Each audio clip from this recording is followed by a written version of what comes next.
She knew she needed help. She felt paranoid all the time, her heart thudding loudly in her chest, and her ears pounding with blood. Her feet felt like they were not her own, and her hands trembled all the time. She had no idea what was going on. Before we continue, please take some time to subscribe to Dailydose, like and share this video with your friends. Was she losing her mind? She felt like nothing was making sense anymore. It was as if she was living the life of someone else, watching her surroundings as if peering through a distorted fisheye lens. What she found out later was unexpected.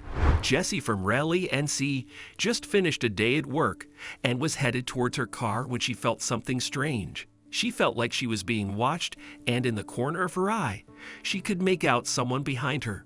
When she turned around to look, nobody was there. Jessie felt scared as she continued walking.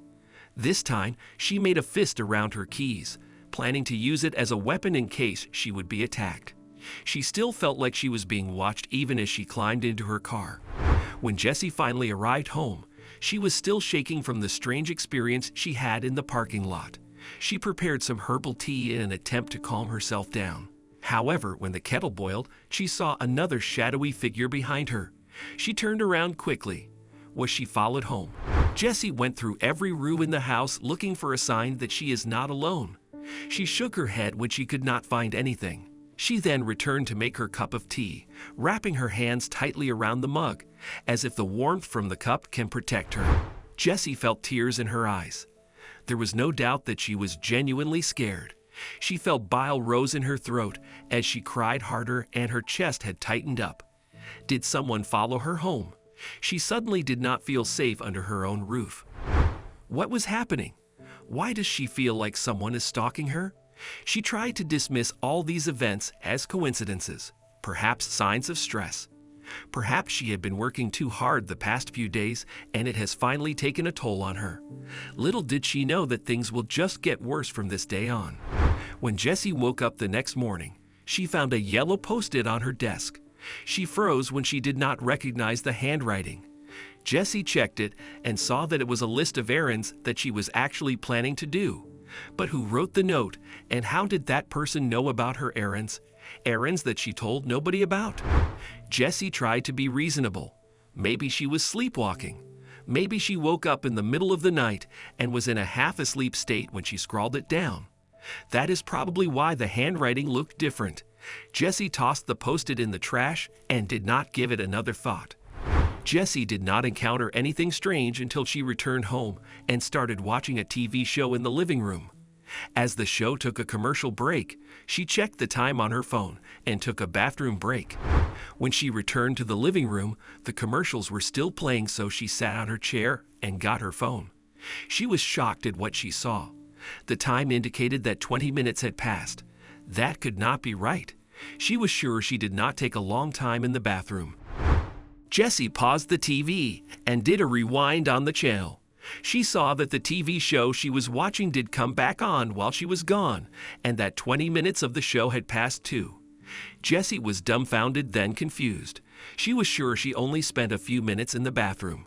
How could she lose a whole 20 minutes? Jessie did not know what to do. She knew something was wrong, but she had no idea how to ask for help or how to explain to anyone what is going on without sounding crazy. Jessie considered that maybe she was just sleep-deprived and stressed out. She tried to put everything at the back of her mind and continued watching the TV show. Later that night, Jessie cleaned and cleared up her kitchen, as she always does before going to bed. When she saw the trash can, she noticed the post-it note that she threw away earlier that morning. She reached for it and took a picture of it, just in case. The next day, Jessie had to go to work, which was a welcome distraction from her current predicament. As she walked to her car to leave for work, she suddenly felt it again, the feeling that someone was watching her. Jessie felt a panic attack coming once more. Jessie knew she had to face whoever it was that was spooking her. She tried to calm down and focus on the mysterious figure she keeps seeing out of the corner of her eye. But every time she tried to look back, the figure disappeared. Was she losing her mind? When her day at work was over, Jessie felt nervous about heading towards her car once more. Luckily, she did not feel spooked at all, and she did not see the mysterious figure anymore. Maybe whoever it was got bored and decided to leave her alone. Jessie felt relieved as she drove back to her apartment. All sense of relief went away quickly when she walked into her apartment. Another post-it note was there. This time, the note was placed on the back of her desk chair. She could tell that the handwriting matched that of the first post-it note. When she read the note, it told her to make sure that she saved all her documents. Jessie started to freak out. How did this post-it note ended up in her apartment? She inspected every entrance and window of her apartment, looking for signs of a break-in. She went through every room of her home trying to see if anything was misplaced or missing. Jessie could not take it anymore. Who was writing her notes?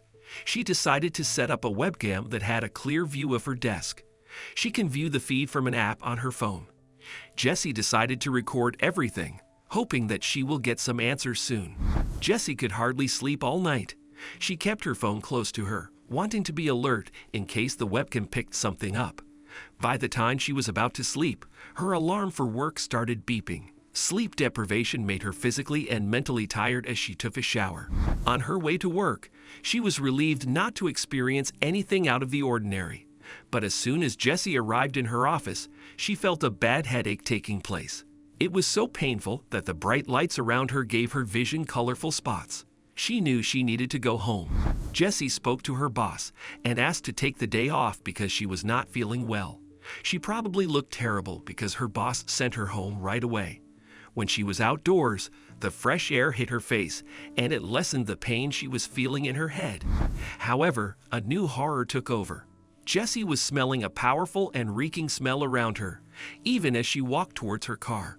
She held her hands to her nose and noticed that the people passing by did not seem bothered by the smell. Jessie rushed to her car to get rid of the scent, but it seemed to follow her even if she was inside her car. When Jessie got home, she found another post-it note waiting for her. The note left a puzzling message. "Our landlord isn't letting me talk to you, but we must do." How was her landlord involved in any of the mysterious things that have been happening to her? Jessie checked the webcam folder where the footage would be saved. It was empty. She checked the recycling bin of her computer. It had been emptied out as well. Jessie was confused. She knew she had not erased the footage because she has not seen it yet. Had someone been in her apartment again and erased the footage to cover his tracks? Jessie was too exhausted to deal with everything and went to bed. When she woke up in the morning, she was sweaty. She headed for the shower to freshen up.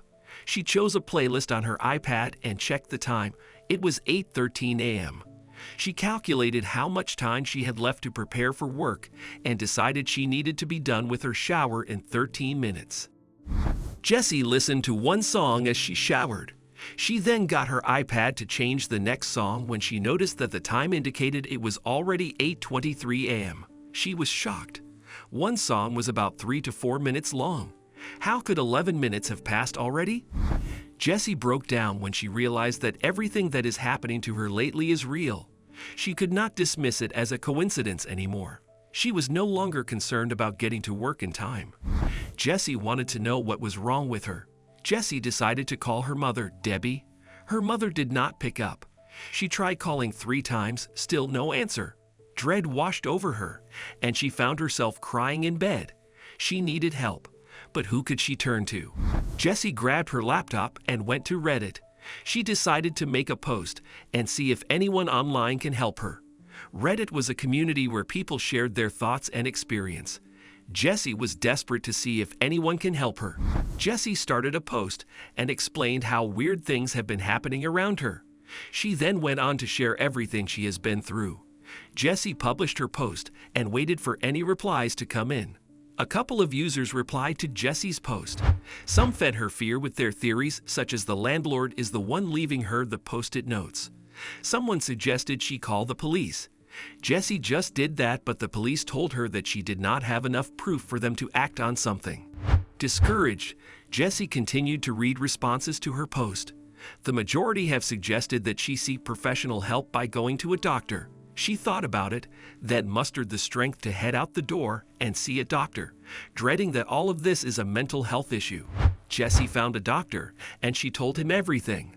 The doctor listened intently. He did consider that this might be a mental health issue and mentioned dissociative disorder. But the doctor also considered that it could be a physical one. The doctor mentioned that maybe she was not getting enough ventilation when she sleeps. After all, she had a narrow bedroom that had no windows. The doctor also suggested a carbon monoxide leak in the building. To rule this out, he suggested that she get a carbon monoxide detector. Jessie updated her Reddit post, and a lot of replies prompted her to deal with the carbon monoxide theory first, as it was the most doable one from her end. She bought a carbon monoxide detector, and when she plugged it into her home, the machine started beeping and would not stop. Jessie took the machine back to the store thinking that it was broken. The person in the store said that the machine beeps when it detects a high level of carbon monoxide, just like when a fire alarm would start beeping when there is smoke. Jessie rushed back to the house to plug the machine back again and wait for a reading. When Jessie got the reading from the carbon monoxide detector, she found that it was at 100 ppm. All this time, Jessie was suffering from Kyo poisoning. She was not losing her mind. Her post and her story intrigued a lot of people. Deborah Blum, author of The Poisoner's Handbook and the director of MIT's Night Science Journalism program, says that carbon monoxide poisoning explains a lot. Symptoms include headaches, feeling groggy, and becoming mentally off or cognitively impaired. Jessie's hallucinations of someone stalking her could be caused by oxygen deprivation to the brain. With this development, Jessie called back the police to inform them that she figured everything out. The authorities knew that carbon monoxide poisoning was a serious matter, and anyone who has been exposed is in serious danger. They immediately sent a team to Jessie's apartment. Luckily, Jessie only had one neighbor in the building who seemed to be less exposed, as the neighbor only suffered from headaches. They immediately found Jessie and her neighbor a place to stay in for the meantime while her apartment was barricaded until the issue has been dealt with. Having less exposure to carbon monoxide, Jessie was able to make pieces of the puzzle fit. She realized that it was her who wrote the post-it notes, and she must have forgotten about it. Her handwriting was unrecognizable, probably because she was in a different state of mind when she saw it. As for the webcam and the missing footage, it turns out that she was not able to plug in the webcam properly. Also, the app she was using turned out to be not compatible with her webcam. There really was nothing to see in the first place. It has been a year since the events transpired. Jessie says her health has made a significant improvement since then, although she is still recovering. The carbon monoxide did affect her health significantly, and she is hoping to be fully recovered by the end of the year. Jessie shares that she now uses a notebook daily planner to remind her of stuff instead of post-it notes. She updated her Reddit post and told everyone who followed her story that she was now in a better mood and her physical health has improved.